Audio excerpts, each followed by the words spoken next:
शाहरुख खान को बदनाम करना चाहते हैं, उनकी मानसिकता में केवल गोबर और गोमूत्र के सिवा कुछ भी नहीं है। शाहरुख खान देश का गद्दार जो लोग बोल रहे हैं, उनको खुद अपने गिरेबान में झांकना चाहिए। जब खाड़ी प्रदेश में जो है जो 10 जनों का जो जासूसी का आरोप लगा था, तब ये जो है शाहरुख खान के कंधे पे सवार होकर के वहाँ से जो है उन लोग को बचाए थे। तब शाहरुख खान का जो है साथ इनको पसंद था। अभी जयशंकर जी गए थे, वहाँ के विदेश मंत्री थे, हाथ मिला रहे थे। तब आपको हिंदू मुसलमान आप करें तो सब कुछ अच्छा है, लेकिन जो अगर कोई दूसरा कर दे, कोई मुस्लिम बंधु कर दे, तो आपको वो गद्दार नजर आने लगता है। वर्तमान सरकार जो है जिस ढंग से अपनी जो कार्यशैली को दे रही है, वह एकदम 100% समाज के अंदर और क्या कहते हैं लोगों के अंदर ये मैसेज देती है कि सबसे बड़ा गुंडा हम ही हैं। अगर मेरी विचारधारा से तुम्हें रहना है तभी तुम देश में रह सकते हो, अन्यथा तुम पाकिस्तान चले जाओ या NSA लगा देंगे या जेल चले जाओ।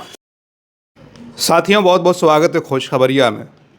पिछले कई दिनों से लगातार शाहरुख खान को लेकर उन पर जो है देशद्रोह का आरोप लगाया जा रहा है और कहा जा रहा है कि शाहरुख खान गद्दार है। ये इसलिए कहा जा रहा है कि शाहरुख खान ने अपनी टीम में बांग्लादेशी खिलाड़ी मुस्तफिजुर रहमान को 9 करोड़ रुपए समथिंग में ख़रीदा था, जिसके बाद भाजपा के नेता संगीत सोम ने उनको देश का गद्दार कहा और अन्य दक्षिणपंथी समूह के लोगों ने भी इस तरह की बातें कही, यहाँ तक कि कुछ धर्मगुरुओं ने भी कही। शाहरुख खान जो भारत का एक बड़ा नाम है, सिर्फ फिल्मी दुनिया तक ही सीमित नहीं बल्कि विदेशों में भी शाहरुख खान की पहचान भारत से होती है और भारत की पहचान भी कहीं कहीं शाहरुख खान से भी होती है। ऐसे भी कई वीडियोज़ सोशल मीडिया पर मौजूद हैं। हालांकि BCCI ने इस पूरे मामले के बाद जो है शाहरुख खान की टीम को ऑर्डर दिया कि वो अपनी टीम से जो है मुस्तफिजुर रहमान को बाहर निकाल दें और किसी अन्य खिलाड़ी को ले लें, और ये फैसला हो चुका है। मुस्तफिजुर रहमान अब KKR का हिस्सा नहीं है। इस पर बातचीत करने के लिए कांग्रेस पार्टी के वरिष्ठ नेता राकेश चंद्र शर्मा जी हमारे साथ मौजूद हैं। उनसे हम जानने की कोशिश करेंगे कि शाहरुख खान को इस तरह देशद्रोही कहना, गद्दार कहना कितना सही था और मुस्तफिजुर रहमान को टीम में लेना सही था या नहीं था। उनसे बातचीत करके जानेंगे। बहुत बहुत स्वागत है आपका। बहुत बहुत धन्यवाद भैया। इस पूरे प्रकरण को आप कैसे देखते हैं कि शाहरुख खान को जो है देश का गद्दार कहा गया सिर्फ इसलिए कि उन्होंने मुस्तफिजुर रहमान जो बांग्लादेशी खिलाड़ी है उसको अपनी टीम में लिया था? भैया देखिए, शाहरुख खान देश का गद्दार जो लोग बोल रहे हैं, उनको खुद अपने गिरेबान में झांकना चाहिए। और हमें लगता है कि जो लोग इस शब्द को बोल रहे हैं शाहरुख खान के खिलाफ, उनको खुद ही जानकारी नहीं है, किसी भी तरह की कोई भी उनके पास शिक्षा नहीं है। अगर ध्यान दीजिए तो गद्दारी अगर देखा तो अमित शाह की है, वो BCCI के वो चेयरपर्सन है, तो जैसा तो उनको पहले ही सुनिश्चित करना चाहिए कि कौन टीम किस देश की जो है प्लेयर्स को रखना है, किसको नहीं रखना है। देखिए, अब मैं राशन की दुकान पर जाता हूँ, राशन की दुकान पर अगर मुझे दाल खरीदनी है तो अगर वहाँ पर जो है क्या कहते हैं अरहर की दाल मुझे खरीदनी नहीं है, अगर अरहर की दाल, तो मैं मसूर की दाल खरीद लूँगा। ऐसा तो है नहीं जी। जब वहाँ अवेलेबल है मसूर की दाल तो मैं मसूर की दाल खरीद लूँगा। तो जो क्या कहते हैं जब टीम के लिए शाहरुख खान चयन कर रहे थे, उसमें बांग्लादेश के जो प्लेयर थे तो उन्होंने उसको सेलेक्ट कर लिया, उसका ऑक्शन में अपना बोली लगा लिया। तो ऐसा कुछ नहीं है कि शाहरुख खान जी जो है गद्दार हैं, ये हैं। हाँ, जिनको हिंदू मुसलमान के अलावा कुछ नहीं आता और जो एक पार्टी विशेष जो सत्ताधारी पक्ष है उसको लाभ दिलाने के लिए अगर देश में हिंदू मुसलमान कराना है बंगाल के चुनाव को देखते हुए, तो वो इस ढंग के जो है परपंच फैलाएंगे।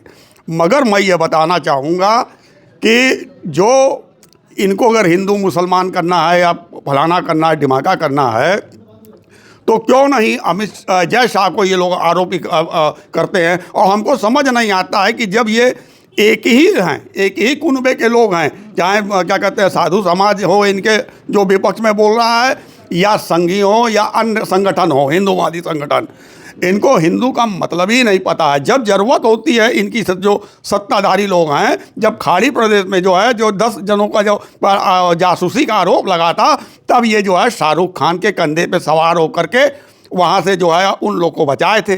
तब शाहरुख खान का जो है साथ इनको पसंद था। आज शाहरुख खान को जो है जिनको अगर उन्होंने ले लिया है किसी भी प्लेयर बंगाल के, तो आप जो है बंगाल के इतने विपरीत हो गए हो कि शाहरुख खान को गद्दार कह रहे हो। एक समय ये भी था कि जब हमने बांग्लादेश बनाया और बांग्लादेश के हम लोग एज ए बड़े भाई के रूप में जाने जाते थे और बांग्लादेश के लोग हम लोग का सम्मान करते थे। तो वहाँ जब मोदी जी गए पहली बार तो उन्होंने कहा कि हम यहाँ के स्वतंत्रता संग्राम के भागीदार रहे, तब ये भागीदार बन गए थे। और आज के तारीख में वो भागीदारी इनकी कहाँ चली गई कि आज वहाँ हिंदू मारे जा रहे हैं और मुंह से एक शब्द नहीं निकल रहा है। अभी जयशंकर जी गए थे, वहाँ के विदेश मंत्री थे, हाथ मिला रहे थे, तब आपको हिंदू मुसलमान आप करें तो सब कुछ अच्छा है, लेकिन जो अगर कोई दूसरा कर दे, कोई मुस्लिम बंधु कर दे तो आपको वो गद्दार नजर आने लगता है। ये किस ढंग की आप राजनीति देश के अंदर फैला रहे हो, ये विघटनकारी राजनीति आप लोग बंद करें और राष्ट्रीय एकता के पर विचार करिए और राष्ट्र के निर्माण में आप लोग सहयोग करें। आम आदमी पार्टी के राज्यसभा सांसद संजय सिंह जो पिछले दिनों बनारस भी आए थे, उनका कहना है कि अगर शाहरुख खान इस तरीके से गद्दार है कि उन्होंने बांग्लादेशी खिलाड़ी को लिया, तो फिर जिन्होंने शेख हसीना को अपने यहाँ रखा है, अडानी जो बांग्लादेश को बिजली दे रहे हैं, वो लोग क्या हैं? भाई वही तो कह रहे हैं। जब देखिए शेख हसीना को आप समर्थन दीजिए, मदद करिए, लेकिन जब ये साबित हो गया कि शेख हसीना ने जो है ये इनके प्रकार वहाँ की सत्ता पर काबिज हो करके अपनी मंशा को जो है वहाँ की जनता पर थोपना शुरू कर दिया और अपने जो है जो वहाँ की जो संसाधनों पर अपना कब्जा करना शुरू कर दिया, यहाँ तक कि वहाँ के कोर्ट ने भी उनको दोषी करार कर दिया है।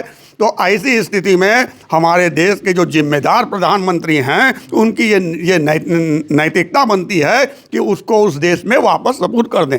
लेकिन तब तो ये बने थे, क्या कहते हैं, वहाँ बंगाल के स्वतंत्रता संग्राम के जो है भागीदार बन रहे थे, तो वो कैसे जो है इंदिरा जी से पीछे हो सकते हैं और उनको अपने आप को बड़ा साबित भी करना है। लेकिन उनको ये समझ नहीं आ रहा है कि इसका दुष्परिणाम वहाँ पर हिंदू मारे जा रहे हैं और अभी तक एक भी बयान भाजपा के किसी भी कार्यकर्ता का या शासन प्रशासन से किसी का भी उसके विपरीत नहीं आया है। ये देश के लिए के गरिमा पर कुठाराघात है। आपने कहा कि जिसमें हिंदू मुस्लिम हो रहा है, कोलकाता नाइट राइडर जो शाहरुख खान की टीम है उसमें और अन्य मालिकान भी जैसे जूही चावला है, और भारत बड़ा आसान होता है, कोई उर्दू वाला नाम होता है तो उसका विरोध करना। जूही चावला भी उसकी मालिकान है, लेकिन सिर्फ हमला शाहरुख खान पे हुआ, इसको आप कैसे देखते हैं?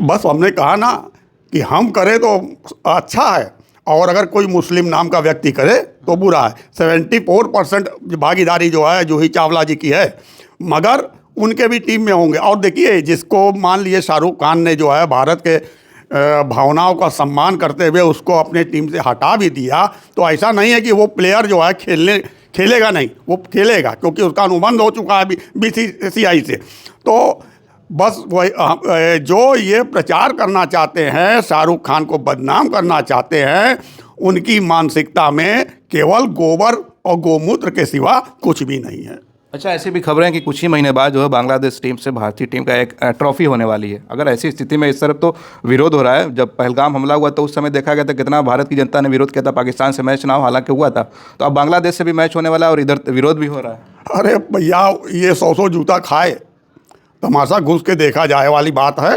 सारी कहानी ये आपने भी बता ही दिया। पाकिस्तान जिसमें पहलगाम हुआ था पाकिस्तान से नहीं, लेकिन खेला गया। और उसी तरह से बांग्लादेश का भी जो है ये कुछ भी नहीं करेंगे। मैच इनको पैसा जो हमें जैसा है उसको पैसा कमाना है और उस पैसे कमाने की उसमें जो है मैच अगर नहीं होगा तो ये आर्थिक नुकसान इन लोग को होगा। ये समाज के अंदर तो प्रचार करेंगे, झगड़ा दंगा फसाद नफरत फैलाएंगे, मगर पैसा कमाने के लिए ये सब एक हो जाएंगे। ऐसा कुछ भी नहीं होगा बांग्लादेश का। और ये देखिए, जो आज मनमुटाव वहाँ बांग्लादेश और भारत के बीच में हिंदू और मुसलमान को लेकर के चल रहा है, उसको ख़त्म करने का एक अच्छा माध्यम जो होता है वो खेल ही होता है। अगर आज क्रिकेट होगा, उससे हम एक संदेश दे सकते हैं कि हम मित्रवत या हम आपसी सहयोग की तरफ एक कदम बढ़ाना चाहते हैं और आप जो है हिंदुओं पर वहाँ अपने यहाँ अत्याचार रोकिए। और हम भी जो है, आप अपने यहाँ क्या कर रहे हो, लगातार मुसलमान मुसलमान मुसलमान चिल्ला रहे हो, तो उसका रिएक्शन जो होगा वो वहाँ पे भी होगा। तो पहले तो आप ये ख़त्म करिए ना, आप शुरू कर दिए। आप जितने भी हैं, इनके जितने भी साधु सन्यासी लोग हैं, वो सब उन सबों को क्या ज्ञान है? कोई ज्ञान नहीं है। कहेंगे हम राष्ट्रवादी हैं। अरे आप कहाँ से राष्ट्रवादी हो गए? जो राष्ट्रवादी तो वो होगा जो संविधान की अवधारणा का जो है सम्मान करे। ये थोड़ी ना कि हिंदू राष्ट्र में कोई राष्ट्रवाद नहीं है। ये आपकी मन, अगर आप हिंदू राष्ट्रवाद की बात करते हो तो आज जो है कश्मीर से धारा 370-35 खत्म हो गया है। अब वहाँ आतंकवाद खत्म हो चुका है कश्मीर क्योंकि हिसाब से वर्तमान सरकार।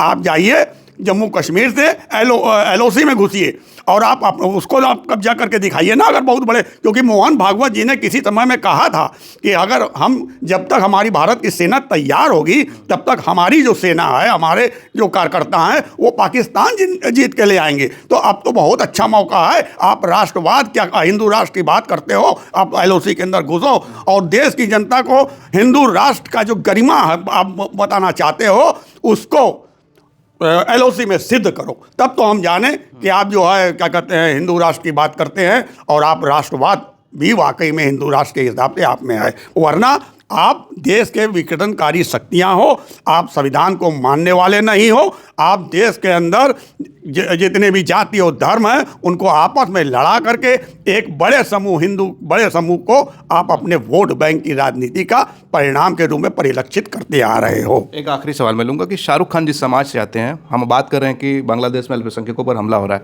भारत में भी ऐसे कई हमले होते रहते हैं और शाहरुख खान जैसे लोग उस मामले पर चुप रहते हैं। आज उन पर ही खुद ऐसा वक्त आ चुका है कि कांग्रेस और अन्य विपक्षी पार्टियों का उनको बचाव करना पड़ रहा है। तो ऐसे जब हमले होते तो क्या एक कलाकार की जिम्मेदारी नहीं होती कि उस पर अपनी राय रखना, बोलना, सही को सही करना? जैसे 14 की सरकार थी तो उस समय बहुत सारे सेलिब्रिटी, अमिताभ बच्चन से अनुपम खेर, तमाम लोग बोलते थे कि मुझे नया भारत चाहिए। देखिए, भारत की राजनीति में इस समय वर्तमान राजनीति जो है वो इस ढंग की है जो कि एक पक्षी है, बायस हो गई है, जो कि मुस्लिमों के विपरीत है। अभी आपने देखा शर्जील इमाम और ये सब अभी जो है अनायास के जेल में ही पड़े हैं, यहाँ तक कि न्यूयॉर्क टाइम्स में अमेरिका में उसकी भी चर्चा भी हुई है, लेख भी लिखा गया। ऐसी स्थिति में अगर कोई अपने क्या कहते हैं सरकार की नीतियों के और जो प्रशासनिक जो अमले की जो नीतियां चल रही हैं उसके खिलाफ बोल जाएगा तो उसमें NSA जैसी धाराओं के अंदर उसको अंदर कर दिया जा रहा है, पकड़ लिया जा रहा है। तो ऐसे में बेचारा करे तो करे क्या, बोले तो बोले क्या। और यही हाल जो है आप देखेंगे तो कांग्रेस के नेताओं के साथ भी है। जब किसान आंदोलन चल रहा था तो अगर किसानों के साथ अगर कांग्रेस खड़ा होना चाहती थी तो इस ढंग का माहौल जो है ये सरकार बना देती है, अपने जो गुंडा बदमाशों को पाल रखी है उनके मार्फत से। आपको याद दिला देना, जब किसान आंदोलन चल रहा था तो इनकी बीजेपी की भाजपा की जो है एक जो काफिला जो है वह किसान आंदोलन सड़क से निकला और उसने जो है अंडमान उन लोग को भी बोला। तो इस ढंग से ये दहशत बनाते हैं। और उसके बाद जब हम लोग मदद भी अगर किसी की करना चाहते हैं तो वो खुद कहने लगता है कि नहीं कांग्रेसी जो है वो दूर रहे, हम लोग अपनी लड़ाई किसान आंदोलन में भी ये बात हुई थी। और क्या कहते हैं जो छात्र आंदोलन हुआ उसमें भी ये बात आई कि नहीं हम लोग अपनी लड़ाई लड़ लेंगे। लेकिन वो अपनी लड़ाई क्या लड़ते हैं, बल्कि उनको जो है प्रशासनिक स्तर पर इस ढंग से घेर करके उन्हीं लोग को फंसा कर आरोपी बना दिया जाता है। और जो दंगाई होते हैं वो उन्मुक्त उससे जो है सड़कों पर विचरण करते हैं, उनको माला पहनाया जाता है, उनको टीका लगाया जाता है। ऐसी स्थिति में शाहरुख खान कर क्या सकते हैं? उनके साथ तो ये है कि भैया अपने आप को बचा करके, भाई अब देखिए कुछ भी है वो व्यवसायी हैं, वो नहीं चाहेंगे कि हमारे व्यवसाय हमारे परिवार पर भी इसकी आँच आए। तो वर्तमान सरकार जो है जिस ढंग से अपनी जो कार्यशैली को दे रही है वह एकदम 100% समाज के अंदर और क्या कहते हैं लोगों के अंदर ये मैसेज देती है कि सबसे बड़ा गुंडा हम ही हैं। अगर मेरी विचारधारा से तुम्हें रहना है तभी तुम देश में रह सकते हो, अन्यथा तुम पाकिस्तान चले जाओ या NSA लगा देंगे या जेल चले जाओ। अभी देखिए ना वो जो वहाँ पे जो भंडारी अंकिता भंडारी वाला हुआ है, जिस उर्मिला सावन ने जो खुलासा किया है, आज उसको भागे भागे पिंड रोते हुए आ गई। ये नहीं कि उसकी सुरक्षा सरकार को करना चाहिए, अगर वो सही बात बता रही है, प्रूफ दे रही है, उसकी जांच करानी चाहिए। मगर देखिए पुलिस जिसका काम है संरक्षण देना वो गुंडा बन गई है। उसको पुलिस से डर लग रहा है कि पुलिस वाले अगर मैं पकड़ लेंगे तो हमारा इनकाउंटर कर देंगे, वो रोते हुए बयान दे रही है। यह स्थिति इस देश के अंदर भयावह है और ऐसे में पूरे देश की जनता को समझना चाहिए और एक साथ इस सरकार का जो जेनजी का आंदोलन था उसी प्रकार का सारी जनता को जेनजी के साथ भी लेकर के इस आंदोलन को मजबूत करना चाहिए। एक सवाल मैं आपसे और लूँगा कि हर इंसान की ज़िंदगी में एक मनोरंजन का भी एक कोना होता है। अपनी आदमी फिल्में देखता है, नाटक देखता है, तो आप भी लगभग 6 से 7 दशक मुझे लगता है कि आपकी ज़िंदगी हो गई होगी। शाहरुख खान के भी जो फिल्मी सफ़र है 4 से 5 दशक का लगभग है। तो इन पिछले दिनों को अगर आप देखते हैं तो शाहरुख खान की फ़िल्मों को लेकर आपके मन में क्या है? शाहरुख खान को लेकर आप लोग क्या सोचते हैं मनोरंजन के तौर पर? देखिए, हमारी उम्र तो बहुत ज़्यादा है ना। आज 63-60 उम्र हो गई है मेरी। तो जब हम लोग फिल्में उस दुनिया के चार्म से निकल चुके थे, राजनीति में तब हम आ भी गए थे, तो लेकिन यह है कि शाहरुख खान का जितना भी उनका जो फिल्मी दुनिया में उनका जो कैरेक्टर है, उसको जितना भी हम लोग जानते हैं और देखते हैं, तो सकारात्मक रहा है। और उन्होंने जो भी समाज में संदेश दिया है फिल्मों के माध्यम से, कई फिल्मों में ऐसे हम लोग को एक फिल्म थी कौन सी जिसमें विलन के रूप में आए थे, लेकिन ज़्यादातर फिल्मों में जो उनके रोल रहे हैं, जो उन्होंने मैसेज देना चाहा समाज के अंदर, वो एकता और अखंडता पर विशेष उनका बल रहा है। और वो समाज के अंदर सद्भाव समानता के ही चरित्र को लेकर के आगे बढ़े हैं, जिसका हम सब समर्थन करते हैं। चलिए, बहुत बहुत धन्यवाद हमसे बातचीत करने के लिए। हम बात कर रहे थे शाहरुख खान प्रकरण को लेकर। हालांकि बीसीसीआई ने फैसला जो किया है और शाहरुख खान की जो टीम से है, मुस्तफिजुर रहमान जो बांग्लादेश के खिलाड़ी, उनको बाहर कर दिया गया है और अन्य खिलाड़ी को लेने के लिए कहा गया है। लेकिन जो विरोध हुआ, बहुत सारे लोग कह रहे हैं कि शाहरुख खान को इस तरह से विरोध करके देशद्रोही और गद्दार कहना बिल्कुल सही नहीं था। बहुत सारे इसमें पत्रकार भी हैं, नेता भी हैं, सोशल एक्टिविस्ट भी हैं। आप क्या सोचते हैं? राकेश जी की बातों से कितना सहमत हैं? अपनी राय ज़रूर कमेंट करें। आप देख रहे थे खोज खबरिया बनारस से। मैं उबैद, बहुत बहुत शुक्रिया।